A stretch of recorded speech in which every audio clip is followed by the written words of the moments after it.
Okay, what for the records, could you please state your name and your title with the bowling club? My name is Connor Littleman, and I am a athlete of the club bowling team. I am going to be a media, run the media around there, but it has not been fully set yet. Okay, very cool. Thank you. Um, could you tell me a little bit about your position and how you got into it? So how I got into it was when so I was asked to I was looking for jobs on Handshake, and I saw this one about like an athletic assistant director for like the media team for the Wright State sports page, and I applied for it. Really wasn't expecting much, and then I got a meeting with one of the heads of the media department, and then they asked me, hey, since you have a background in bowling, you're on the bowling team, how would you like to write the recap sheets for the girls team that just went NCAA? And I was like, cool, that sounds really cool. And then Minsler, who just talked to, he was like, hey, since you've been doing that, why don't you just do the same thing for us? I was like, that sounds good. So I'm pretty much running both the media division and for the men's and the women's team. Wow, that's pretty cool. That's a lot to handle with like handling between the men's and the women's side of bowling. Yeah. So I wanted to shift gears here just a bit. I'm gonna put a bookmark on the bowling club. How did you get started bowling? So it honestly started because I'm in a little bit of a weird position because I'm not like the first member of my family in like a long time to be bowling. My grandpa actually was the one who first like got the entire family into bowling. So he was young, he started bowling, and then got his one ball leather bag with him, walked to bowling alley, just bowled, and then my uncle and my dad bowled after that, and then it just kind of all sprinkled down into like all of our family. So really, honestly, bowling is just part of my life, and has always been a part of my life. But I honestly first started in high school. Like I never really was like big into it. Like when I was younger, I just went to all the leagues my dad was in. Never really thought anything of it. But then I was like, hey, well, why don't I just give it a shot? And then I've loved it ever since. Met some great people, and I think it's really helped me connect better with my dad and just my entire family in general. So, yeah, that's pretty cool. What was your average starting out? My average starting out was probably around 150 for my first season of high school, my sophomore year. And then it just gradually rose up. I think junior year was like 180. Then I had an average 200 for my senior year. I can't recall it, but I think for this season it was around a 180 average, just because the different levels of competition is very different compared to high school. Yep, it can be different, and the average can be very difficult to maintain. Like you talk about the house shot and you're averaging 200, but when you're talking about different shots like competitiveness or a sport type of shot, your average can go down depending on how well you do on the lanes. Mm-hmm, exactly. So, yep. You've averaged about 150 starting out, like, and then you go up eventually to 180 and then 200, and then, like, have you bowled in a league before? So basically, when I first started, I was starting out my sophomore year, just really didn't do anything. I just started out with high school. And then gradually I started getting into like the local scene where like I would do leagues on like Sunday like afternoon, evening. And then gradually, as I was in my junior year, I realized there was a weekly Monday tournament during the summertime, where basically it would be a different shot, like a competitive shot that they get to put out at Coleraine Bowl and at Coleraine in around Cincinnati, Ohio. And I would just always it was so much fun. I had so much fun with just meeting new people, but it also made me a better bowler because of the fact that I was facing a lot of like, instead of just facing off against teams, you're facing off against like just a really good competitive youth players, and I just feel like I connected with them so much better, and I was able to really just get better and learn from them because that they have been doing it for so long. Like a couple like the seniors that were going to be seniors in high school, I kind of leaned on them. I kind of got to know them because it was just like. It was like, okay, you're facing off against these teams in high school. Then you actually get to talk with the guys that you're bowling against in high school and get to know them during the summertime. And I just found, hey, these guys are actually pretty cool. I should probably start to learn from them and just be able to dissect everything, but also be able to have some friends. Yeah, making friends is very important when it comes to not only competitive bowling in high school, but outside of that as well, like in league play. Mm-hmm. So let's put a bookmark on that, and then let's move on to how did you get involved in the Wright State bowling program? I understand that you were assigned to do something with the men's and women's Mm-hmm. Wright State league, not league, but club. Let's just say. Mm-hmm. So what are so I think we've already discussed the main responsibilities as you mentioned. Mm-hmm. Could you dissect a little more of the bowling club itself and how it works? So the way I like to describe it compared to high school, it's like because everyone is always like, okay, well, getting out of high school, you're trying to decide where you want to go, and like you want to be able to go to a school, like if you're into bowling and you want to go to a school that has a good program. But the difference I think between like just Wright State is that it's so much more different from high school. And also just I started out by just looking for colleges that had bowling programs, because that's the hard part about it, is just trying to find a program or a college that has a program as good as Wright State. Also having a major too was a big thing, because obviously we're not just going to school for bowling. And I just was like, why not? Well, I'll go visit Wright State, and then I'll meet with the coaches. And then I was like, and I had a little practice session with Jeff Fleck, the head of the club, and it just really just impressed me on how he was able to simplify it in such the differences between high school and college. So there are some major differences that you mentioned that bowling club is going to be a little more challenging and compared to high school. So how challenging it is to be on the bowling club from your perspective? I just say it's like, because coming out of high school, I was like, I wasn't sure what I was expecting, because like I met some people that were going to try out with me that were freshmen during first weekend, and just I didn't know what to expect. I was very nervous and like just thinking like, just being like, okay, how is this gonna go? Because my family who have graduated high school and are in college now and in bowl for colleges have always told me it's a lot different than in high school. It's a lot more challenging.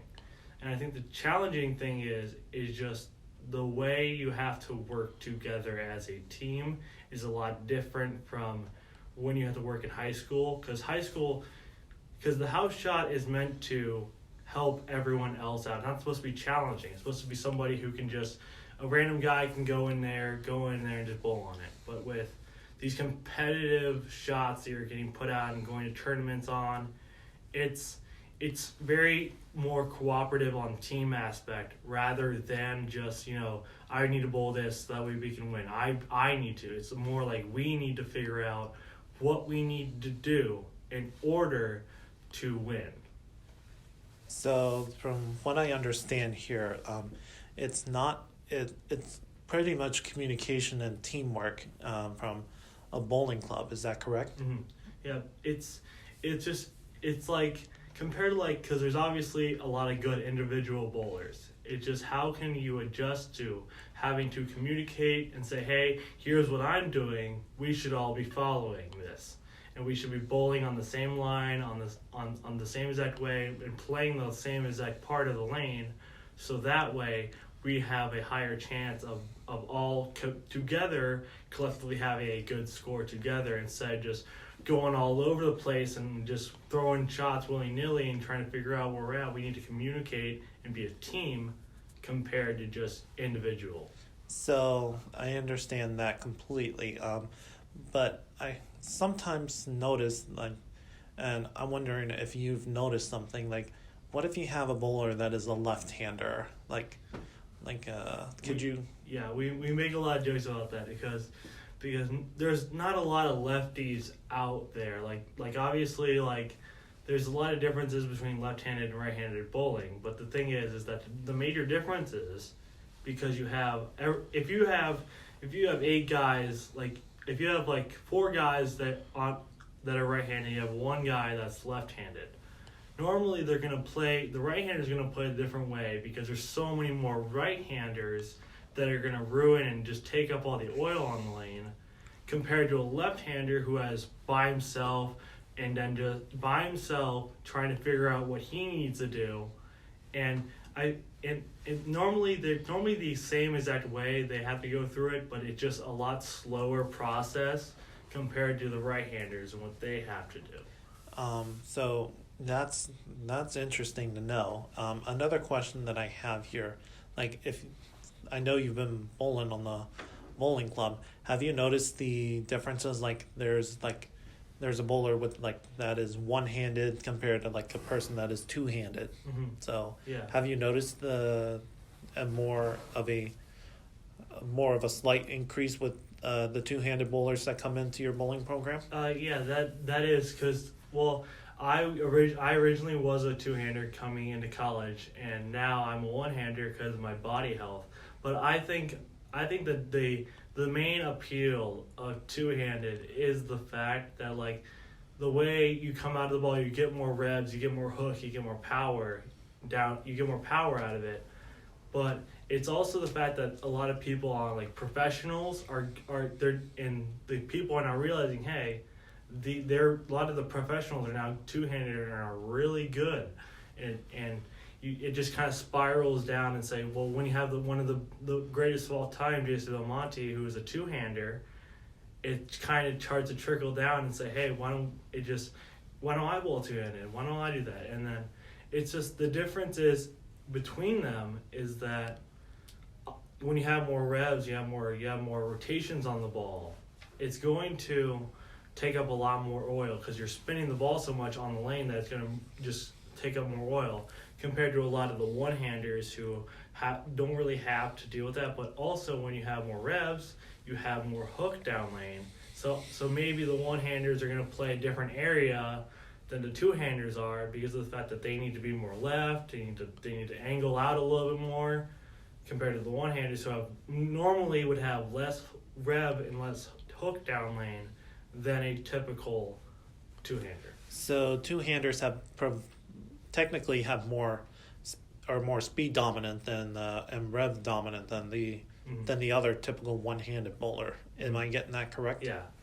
It normally has to do with the fact that you have somebody who has got more rotations and be able to have more power. Not typically speaking, if you have the same person, same exact person, but he bowls, he has the same exact power, same exact like strength, and you have the guy who's bowling two-handed, he's going to be able to push out more, he's going to be able to put more power into it compared to a one-hander who only has one hand on instead of just two-handed with a thumb.